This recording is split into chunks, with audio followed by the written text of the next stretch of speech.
Imagine a situation in a country where you get electricity only for 12 hours in a day. Basic necessity like drinking water is not available regularly. Unemployment rate among the youth is as high as 40%. The country is facing the problem of garbage disposal. And to add insult to the injury, the debts on the country is very high. The debts on the country is 152% of their GDP, that is gross domestic production. Which country are we talking about here? We are talking about Lebanon. The GDP of Lebanon is somewhere around 54 to 55 US dollars in billion. And 152% of that, somewhere around 80 billion US dollar, is the debt that is there on Lebanon. Now, to add to this, the citizens of Lebanon have low purchasing power. Now, what is the reason for that? Well, mainly the high exchange rate. For every dollar, you have to pay 1500 Lebanese pound or Lebanese lira. That is the amount of high exchange rate that is existing there. So if I simply go ahead online and buy a product which is of $10, I'll have to pay 15,000 lira. Now imagine the situation here. If my salary is 15,000 Lebanese pound, then I am facing a problem here of low purchasing power. I cannot buy many goods. Now, to add to this, there are limits on the bank withdrawal. So you cannot withdraw as much as money as you want to draw from the bank. Now we have seen what happened if you put limit on the withdrawal from the bank. That happened at the time of demonetization. So the limit that is being put is $200 is that you can withdraw from the bank per week. Okay, not per day, per week. Okay, so that is again creating problem for citizens. To add to this, there is an inefficient government. Now, why am I calling the government to be inefficient? Because the government is based on sectarian politics. There are 18 sects, which we'll see it in the next part of the video, in Lebanon. And each of the sect is representing their religious community and are working for their religious community and not as a whole for the people of Lebanon, which is creating this inefficient government structure. Also, the country ranks high on corruption perception index. Now you are imagining what is this? So to rank how good or bad the country is with respect to corruption, this corruption perception index comes into the picture. So if your rank is 1, you are least corrupted, but if your rank is 180, you are highly corrupted. And Lebanon ranks 137 on this, which means the state of corruption is again worst in Lebanon. So these are the many problems, starting from basic necessity to employment to debts to purchasing power to bank withdrawal to inefficient government to corruption. These are all the problems that are being faced by citizens of Lebanon. Now what do you do in such situation? Now, to make the situation even more worse, the government imposed tax on the usage of WhatsApp.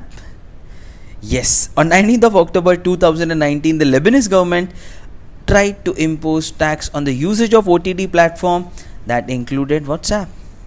Now, what will you do as a citizen in this case? Now, just like us, the Lebanese citizens are also dependent on the usage of WhatsApp to connect with the loved ones in the foreign country. And the tax on WhatsApp came up to be the major reason for the protest. Now, huge protests were observed in the capital of Lebanon, that is Beirut. Slogans were chanted against the government. Now, not only the protest was against the government, the protest was against the bank as well. The bank which did not allow the citizens of Lebanon to withdraw their money. They burned down the bank with the petrol bomb. And that's when the situation became worse on 19th of October 2019. So the tax on WhatsApp came up to be a reason. Now this was, we know, not the only reason why they were frustrated with the government, but this came up to be one reason why they came onto the street and started protesting against the failed political and economic structure of Lebanon. Now the next video will give you an idea about what is the nature of protest and how did the protest go ahead.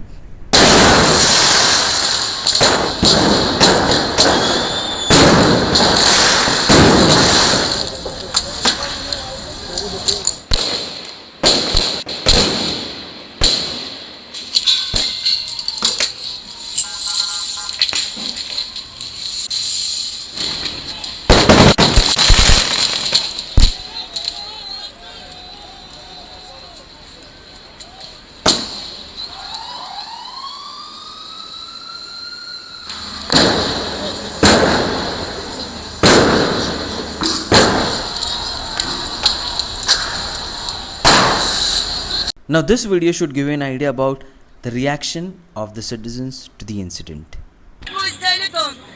They should all resign so we can live and so those young unemployed men can live instead of becoming robbers and thieves. So as you can see it, all that the citizens wanted here was the resignation of their Prime Minister and his team. And that is what happened. On 29th of October 2019, exactly 10 days after the protest, the Prime Minister of Lebanon, Saad Hariri, resigned. And this is what he said in his resignation speech. اليوم ما بخفيكم وصلت لطريق مسدود وصار لازم نعمل صدمة كبيرة لمواجهة الأزمة. رئيس الحكومة كانت كتير منيحة، أول شيء كتير منيحة. هذا الشعب بده إياه، هذا هو الشعب اللي بده إياه. هلا كلهم يلحقوه، الحرامية البقاية كلهم. أول شيء باستقالة الحكومة بدي هني الثوار كخطوة أولى، وبدي هني الشعب اللبناني. بعدين أكيد في خطوات تانية بدنا نقوم. Now as we can see from all this video, the citizens of Lebanon are protesting against their inefficient political structure. Now why is the political structure of Lebanon so inefficient? Well, this is the reason for that. There are 18 religious sects in Lebanon. Now what is a religious sect? It's a group of people whose religious beliefs differ from a large group of people. We can see it in India as well. Different religious sects, Sikhism, Christianity, Muslims, Hindus, Parsis. Each of the religious sect is having their religious belief which differs from the other group. That are called as religious sects, and there are 18 different religious sects present in Lebanon. As you can see it from this pictures should give you an idea about the different religious sects present there. Shia Muslim, Sunni Muslim, Maronite Christian, Greek Orthodox Christian, Druze, Greek Catholic and others. So these are the different religious sects as you can see it in this diagram. But what is the problem? Specific number of seats are given to each sect in the parliament. So the seats in the parliament are distributed according to your religion. Okay, and that's where the problem comes into the picture. As you can see it here in this table, the seats are being allocated to Maronite Catholic, then there are Eastern Orthodox, then there are again one more type of Catholic, Armenian Orthodox, Armenian Catholic, Protestant, and so these are all the seats that are being given to Christian, and these are all the seats that you can see are being given to Muslim. The ratio of the distribution of the seats was 6:5, and that was before the Taif Agreement. This Taif Agreement is something that happened in the year 1989 after the Civil War was ended. The Civil War ended in the year 1990, and during the period of 1989-1990 is when the Taif Agreement was signed. Okay, prior to that, the seat distribution, as you can see, was in the favor of Christians. So 6:5 was the ratio of seat distribution before that. But after that, there was a 50-50 distribution. The total number of seats were 128 after this, and the seats were distributed as 64 to Christians and 64 to Muslims. And even in Christians, you have different types. You have Maronite, you have Eastern, you have Armenian, you have Protestant, and so on. So you can see how divided are they. Okay, even in Muslims, they are Shia, Sunni, then Druze, then Alawite, and so on. So that's how the seat distribution always happened in the parliament. Now, to add to this, citizens have a further problem. Citizens, let me put it here. Yes, citizens can only vote for the candidate from the specific sect running in their district. Now, what is the meaning of this? If I am a Christian and the person who is representing my district, who is standing in the election representing my district, is a Muslim, I being a Christian, I cannot vote for him. And that's where the problem. Only Muslim can vote for him. Okay, that's where the problem is. Citizens can only vote for the candidates from specific sect running in their district. So a Christian can only vote for Christian. A Parsi can only vote for Parsi. That's an example if I have to apply it in India. Okay, so that's how divided Lebanon is. And imagine a situation for citizen when it comes to voting for their representatives. Now, to make the matter even more worse, 3 of the highest political office are being reserved for these 3 sects. What is the meaning of this? The Prime Minister has to always be a Sunni Muslim. The Speaker of the House always has to be a Shia. And the President always has to be a Maronite Christian. Because these are the community which represents the major part of Lebanon. This is according to their percentage distribution of population. The Shia and the Sunni, which is 54% of the population, Christians, which are 41% of the population, and Druze, which are 5% of the population. So depending upon their population, I distribute 3 of the highest political office. The Prime Minister always will be a Sunni, Speaker of the House will always be a Shia, and the President will always be a Maronite Christian. Now, to take a decision, a decision needs to be taken onto a certain law. To make a law or to make a bill in the parliament, 2/3 majority is needed to make any decision in the parliament. Imagine a situation where every religious community is thinking of the benefit of their sect. How will the decision be made? Okay, how much difficult it will be to reach at any decision in the parliament because of such a division. As we already know, how are the seats distributed? This 128 seats are distributed on the basis of religious sects, and it is almost impossible to make a decision in such kind of divided parliament structure. Now let us understand and decode the reason as to why has the Lebanon practicing this confessionalism politics where the seats in the parliament are divided according to your religion. And the major reason for this type of politics comes from the geographical location of Lebanon. So where does Lebanon lie in the world? This is India and Mumbai where I am, and let's go to here, to this region, to the Middle East, and we zoom on this. This is where you can see Lebanon and the capital of Beirut, which is here, surrounded by the boundary of Israel, Syria and Jordan. This is your Lebanon. As you can see it from the geographical location, Lebanon is a connecting point between Europe and Middle East, and that's why it's a melting point of many religions here.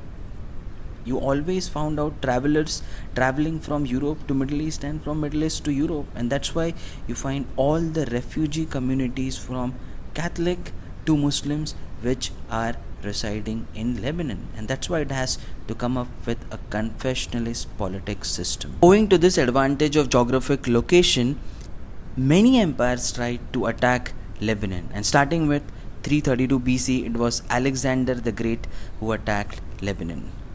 And after that, it was under the control of Ottoman Empire from 1516 to 1918. That's a good period of time where Lebanon was under the control of Ottoman Empire.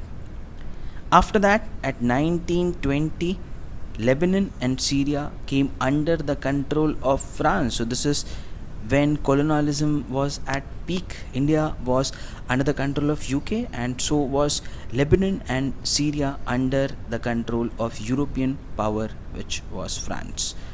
Then what happened after that? 1943, okay, is when Lebanon got its independence. There are many independent parties which were formed in Lebanon, and they asked for independence. So India got its independence in 1947, and so did your Lebanon got its independence in 1943. So was an independent republic government that was formed in Lebanon in the year 1943. In 1944, France transfers the power to the Lebanese government, and now the distribution of seat is happening in the ratio of 6:5 in the favor of Christian. Now we have studied this, the distribution of seats before the Taif agreement and after the Taif, right? So this is what it is before the Taif. This is 1944. What is happening right now? The seats are in the total 99 seats are distributed in the ratio of 6:5, such that 54 seats are with the Christians and 45 seats are with Muslims in the favor of Christians. Then in the year 1967, there was an Arab-Israel war.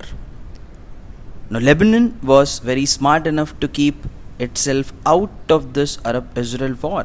Now you can see it here, this is your Lebanon, this is your Israel, and Lebanon was never involved in this war. But the problem that was created for Lebanon was the aftermath of the war. Now what happened after that?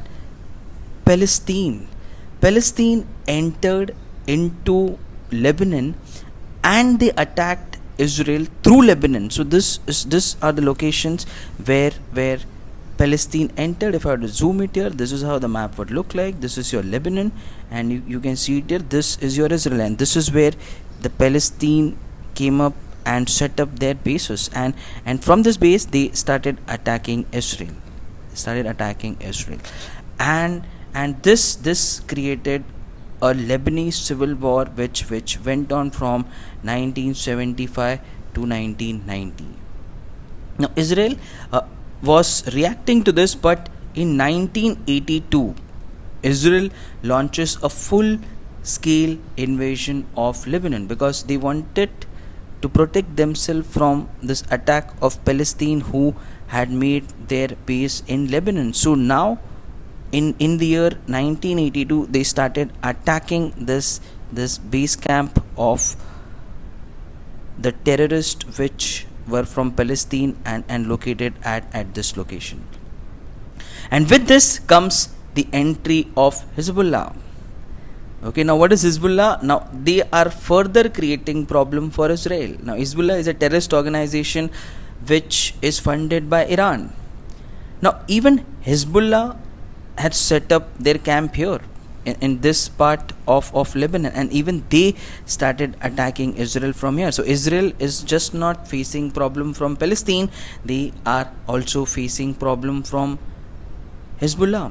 And what is the role of Hezbollah? Well, we'll see it in the next part of the video. Okay, but now Israel is having problems from both of them, and eventually who is suffering from all this? The Lebanese. Okay, and this created a Lebanese war, which ended in the year 1990. It was a 15-year-old Lebanese war where they have to suffer the most. Now let us understand the role of Hezbollah in this entire conflict. Now what is Hezbollah? Hezbollah is a terrorist organization that is funded by Iran to support its Shia population in Lebanon. Now what is exactly happening here? So each of this religious sect, which is being seen as a minority in Lebanon, is being supported by one corresponding nation. So Shia population is being supported by Iran. Similarly, the Sunni population is being supported by Saudi Arabia, and the Christian is getting regularly the support from various countries. So that's how each country is trying to influence Lebanon by various means. Now, what is the role of Hezbollah in influencing the population at Lebanon? Now, as we have seen, Hezbollah has entered in the territory of Lebanon in a 15-year-old civil war that existed from 1975 to 1990, and these are all the places that are being occupied by Hezbollah. So if we can see it here, this is the place that is a region that is being occupied by Hezbollah, this is the region that is being occupied. So they are having a great influence over the territorial region of Lebanon. Not only that, they also have seats in the parliament. Yes, this is the 128 seat structure that we have seen of Lebanon parliament, and if we can see it here, there are seats, 13 seats are there for Hezbollah. They have their own radio station, they have their own television channel, and that is the kind of strong influence that they are having in the population of Lebanon. Okay, and they have also issued an open letter which is revealing about their identity as to who they are and what they actually believe in. So they are the followers of Islam. They want Christian to embrace Islam. They open their hearts to and embrace Islam. They see Israel as a vanguard of United States in their Islamic world. So that's why they are always against Israel. And Palestine, along with the Hezbollah, as we have seen, has occupied various territories in Lebanon, and from there they have attacked at Israel, creating a 15-year-old civil war in Lebanon and destabilizing the entire political structure of Lebanon.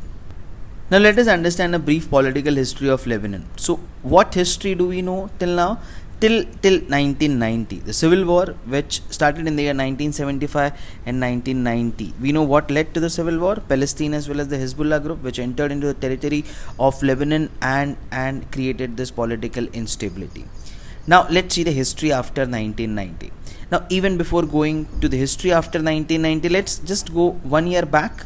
That is 1989, a Taif agreement was signed which shifted the previous imbalance of power.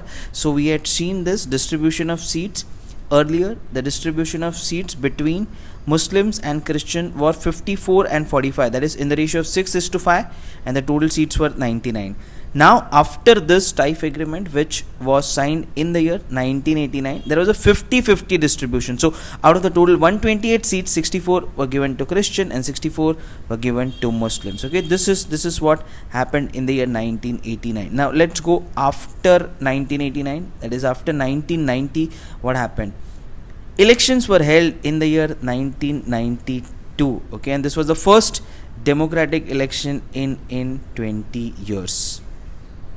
And what happened after that? Rafiq Hariri becomes the prime minister in the year 1992. But he was soon assassinated in the year 2005. 13 years later, he was assassinated by this Hezbollah group. We know the history of Hezbollah. Okay, since he was a Sunni prime minister, the Shia supported Hezbollah group assassinated this prime minister. What happened after that?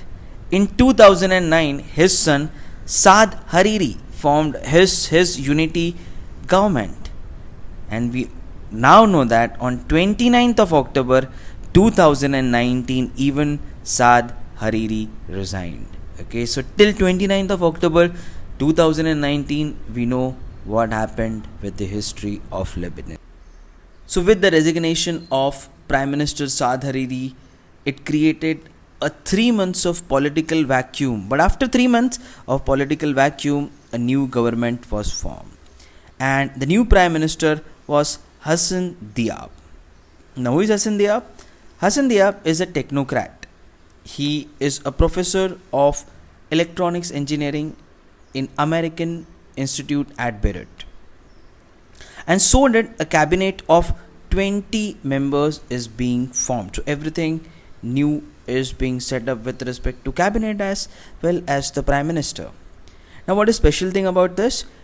6 women, including the minister of defense and the deputy prime ministers, were included in the cabinet, and that is something that is surprising with the Arab world, that women are occupying the place in the cabinet, and that's what marked a historical decision in making this cabinet.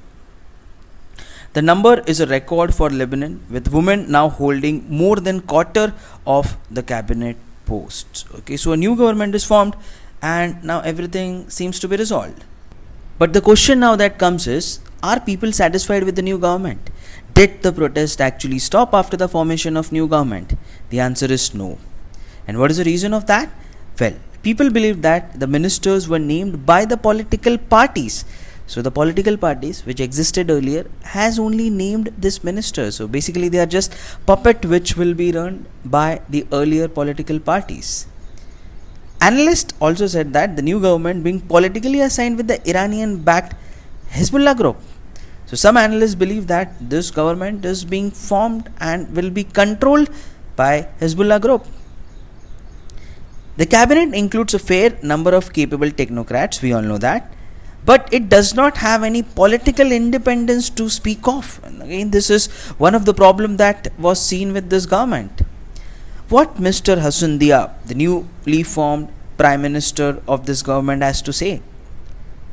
Hassan Diab dismissed any accusations that the government was made up of one political camp consisting of Hezbollah group. So he denied any of the associations with Hezbollah and insisted that the government is for all of Lebanon. And that is what the people of Lebanon wanted. They wanted a government which is not a sectarian government representing one religion, but the government which is representing the people of Lebanon. That's what he insisted upon.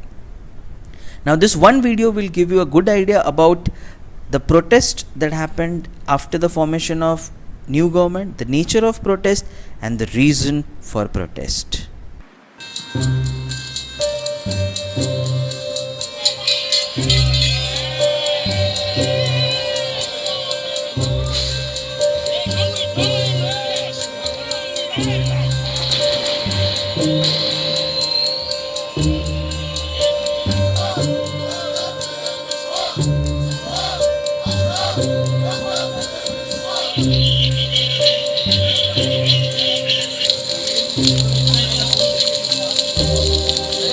ابدا نحن مش راضيين بهيدي الحكومه، لو شو ما كانوا، لو شو ما يعملوا، هيدي تقسيم الحصص، تقسيم الفطيره كرمال لبنان، نحن ما بنرضى فيه.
Now we saw how did people react to the formation of new government.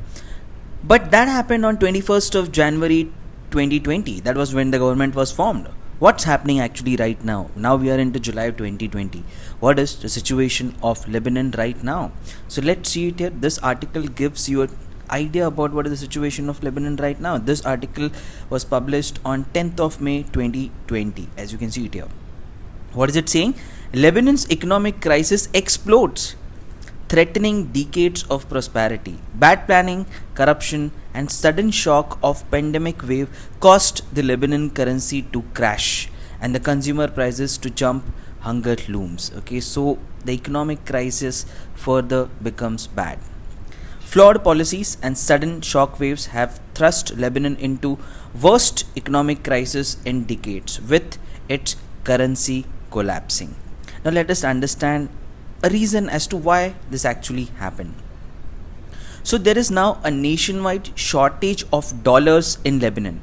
And what is the reason for that? Well, Lebanon itself does not export anything. So they don't earn dollar as such because they don't export much. So what is the source of dollar for Lebanon? That is mainly the large deposits from wealthy investors. So if I'm a wealthy investor, I have a lot of dollars with me, I'll go ahead and deposit in Lebanon's bank. What is the benefit to me? Well, I'll be earning huge interest from that, and that's what they did with all the depositors. All the depositors who came and deposited dollars, they gave them huge yields. Okay, so if I'm getting a good returns, I will deposit more of dollars in Lebanon's bank, right? That's what the thought process is. That was the source of revenue to Lebanon in the form of dollars. But what is a flaw in this? Well, this was a state sponsored Ponzi scheme. Yes, what was actually happening is the returns that are being given to me for my dollar that I had given to the bank is nothing but the deposits of the new depositors. So bank is not investing it anywhere and giving the returns to me. They are just taking the deposits from one investor and giving to the other investor, and that's how they are just playing with the money of people. And as the new depositors suspected the policy was unsustainable, they stopped coming. And again, there was a dollar shortage that was experienced by this bank at Lebanon. Okay, if you just want to understand what exactly are this bank doing, so this is your Ponzi pyramid. Okay, so what do they exactly do it here? So I'll take money from any of the investor, and say there are two investors here. Okay, I'll take 1,000 from him and I'll take 1,000 from him as well. Okay, and what will I say to him? I'll give you 2,000 at the end of a month. So I'll give you 2,000 at the end of the month. Where will I get this 2,000 from? I'll take two more investor here. This two investor will give 2,000, and this two investor will again give 2,000. So what do I get it here? 4,000. This is what I'll give it to them. So they are like, okay, I'm getting 2,000 when I give 1,000. It's a good scheme. But now there are again four investors. You had promised them that you will give them double. So this 2,000 you have to give them 4,000, and this 2,000 you have to give them 4,000. So you have to give them 8,000. You will take 8 more investors. You will take 8,000 from them, and so on. You just take money from one investor and give it to the other investor. You take money from new depositors and give it to the old depositor, and that's what the flaw of this scheme was. And when this flaw was recognized by the depositors, they stopped putting money in Lebanon's bank, and that is where Lebanon's bank felt a good shortage of dollar. This shortage of dollar has now hit the individual Lebanese account. Yes, now bank has either limited the dollar withdrawals for individual Lebanese accounts, or they have stopped handling out dollars altogether. So if you want to withdraw dollars from the Lebanese bank, you have a limited withdrawal capacity, or they will not at all give you dollars because of the things which we have discussed earlier. To give you an example, this is an example of Foutok, who has retired after 24 years in Lebanese army with a pension that used to be worth $800. So his pension was $800. With his pension, he was able to buy goods worth $800. But now, with the same pension, he is just able to buy the goods worth $200. Okay, so that's how his pension has reduced in value. Initially, with the Lebanese pound that he was getting, he was able to buy goods worth $800. Now he's able to buy goods worth $200 only, and that's where an individual Lebanese is facing a problem. The pain of the average citizen is clear in its depositors lining up outside banks, often wearing face masks and standing in the sun to see whether they can withdraw any of their own money. Okay, so the situation that we faced during demonetization for a good 2 months, Lebanese are facing this every day. Now, what is it like the international institution has to say in this article with the situation of Lebanon's economic crisis? Now, the World Bank warned in November that the portion of the Lebanese population living in the poverty could increase from 30% to 50% if the government did not act swiftly. And this was said in November. But the coronavirus pandemic, along with the currency crash, made this situation even worse. Now we are into May, and this was predicted in November, and because of pandemic and currency crash, the situation has become even worse. Human rights warned that millions of Lebanon's residents were at risk of going hungry during the pandemic lockdown if the government didn't come to their aid. So the pandemic is making the situation even worse at Lebanon. Now the desperation had made countries protest even more violent. So the protest, which started with the insufficient government, with the resignation of the Prime Minister, with the formation of new government, and the protest for the formation of new government has become a lot more violent now because of the pandemic situation that the Lebanese citizens are facing right now. Now this crisis has struck a blow at historic institutions.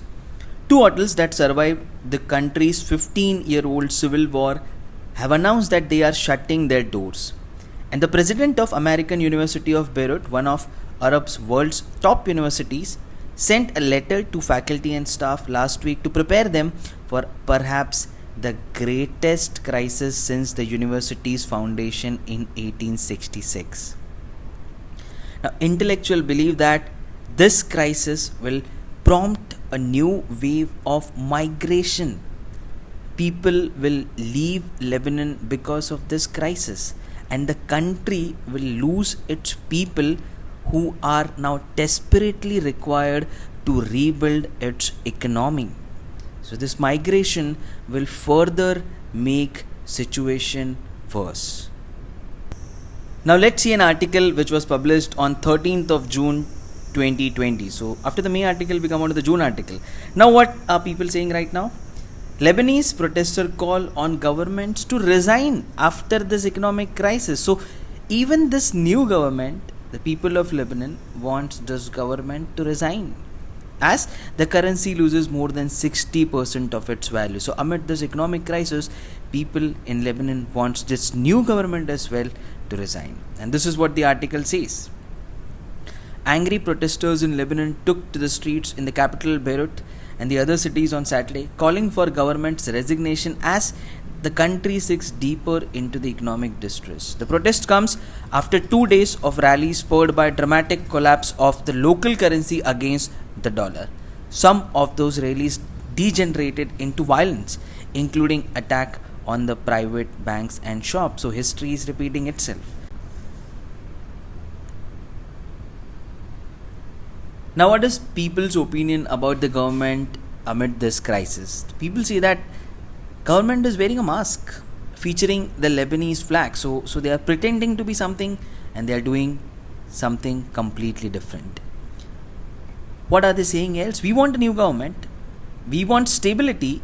We won't be able to live life without begging or without having people to migrate. And these are their expectations from the new government. What is it like the banner that they came up with? There is an alternative. So they want an alternative government to this. And they also blamed the central bank governor and they called him to be protector of all thieves in Lebanon. So they are not only protesting against the government, they are protesting against the bank as well.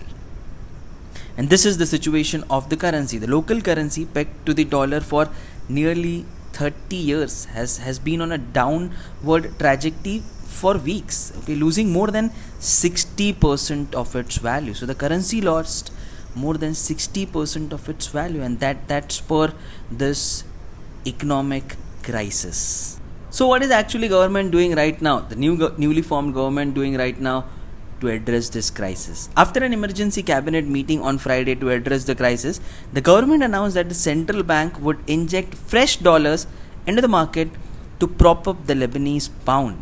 So what are they doing? They're injecting money into the economy. They're injecting fresh dollars into the economy so that the economy may start running. That's what you basically do with the economy.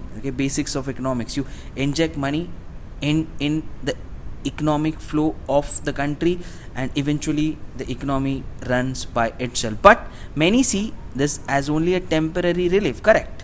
Because you are not doing any structural measures. You are just doing a temporary measure so that the currency may be at par with dollar. The dollar shortage coupled with already negative economic growth has crunched Lebanon's middle class and increased poverty. So poverty is something that is at an alarming pace because of this economic crisis. The heavily indebted government has talks with IMF, International Monetary Funds, and asked IMF for a financial rescue plan. But there is no sign of an imminent deal. Now the big question that comes into our mind after reading this is, why are the International Monetary Fund or international donor community not helping Lebanon in this economic crisis?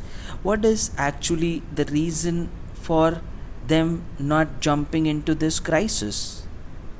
Now let's answer the question of why is the international community not helping Lebanon? Well, it is not the case that they had not tried. International donor community and IMF are not ready to help, but this is after an experience. All the past help are being put into the failed projects, and that is their experience with Lebanon. It ranks bad in government decision making, so they don't trust this government to make good decision. 5.4 million to borrow was put into the failed electricity project. So it is the past experiences with Lebanon which is making the international donor community, including IMF, to be susceptible to be able to give money to Lebanon. Not only that, there are policy failures here as well. So the new government is following the policy of the old government only. And what is that policy? That is huge spending on the monopoly of water and telecom. So all that the government do with the money that they get from this international donor is spend it on government monopoly. To give you an idea, 50% of the debt that we have seen at the start of this class is on electricity only, and electricity is a government monopoly, and that's where it's a failed investment. Huge investment is also done in the electricity import, which again turned out to be a failed investment. And this monopoly doesn't allow the other players to enter, which is again creating a problem, because it's then not a perfectly competitive market. And these are like these policy failures and not having trust in Lebanon's government is making the international donor community to ignore Lebanon for the time being, because even if they spend the money into Lebanon, it is not giving them good values or good return for money. So we end this discussion by asking ourselves a simple question as to how does Lebanon solve this crisis? What is the solution to all this? So Lebanon needs structural change in the economy. They need to persuade investors to build new factories that could hire tens and thousands of unemployed and boost its exports. So if exports are being improved, the problem of high exchange rate will be solved, because then you will be having more of dollars. If the factories are being set up here, the problem of unemployment could be solved. And if investor comes here, they will be injecting money into the economy.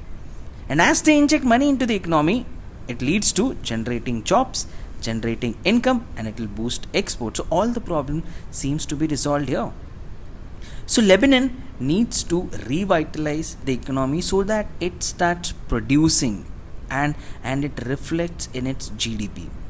And also they need to reduce the failed investments on the government monopoly. As we see, 50% of the debts were on electricity, which is a government monopoly. So they need to reduce such failed investments and allow the private players to control the government monopoly. So you can give some of the sectors which are monopoly to the private sector, so that you operate in a perfectly competitive market.